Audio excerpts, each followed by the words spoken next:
Well, we're doing a lot more than just the IRA. The IRA is a package that in and of itself could get the 40%. But in addition to that, the president is issuing executive orders. The one thing that I have this strange notion, we are a democracy. Some of my Republican friends and some of my Democratic friends even occasionally say, well, if you can't get the votes by executive order, you're going to do something. Things you can't do by executive order unless you're a dictator. We're a democracy. We need consensus. There'll be changes on automobile, on light truck, heavy duty. Leave me alone! A number of initiatives that are being taken by states, subnational, cities.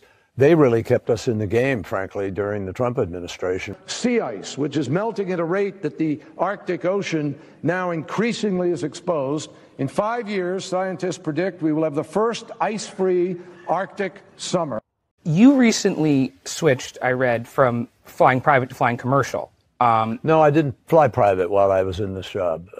Oh, okay. It's just a misnomer. I've had one, maybe two private flights, which were U.S. military flights in order to get to China during COVID, where we were forced into that, but I fly commercially. Kerry's private family jet has made a total of 48 trips, lasting more than 60 hours, emitting more than 300 metric tons of carbon dioxide.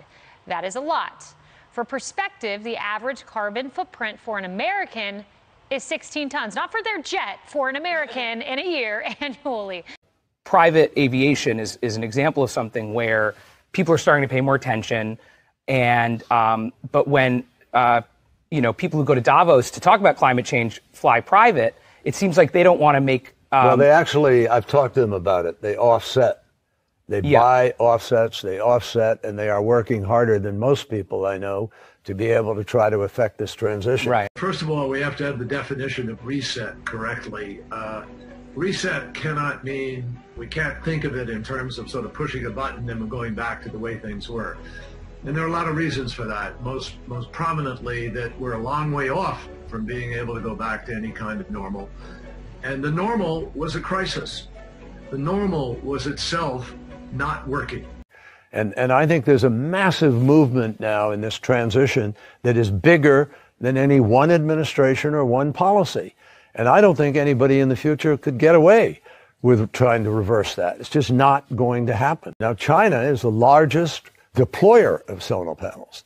In China, they have deployed far more renewable energy than we have, or than Europe has. So, yes, they're behind and it's a problem. The coal is a problem. But that's why it's important we work with China, we reach out to China.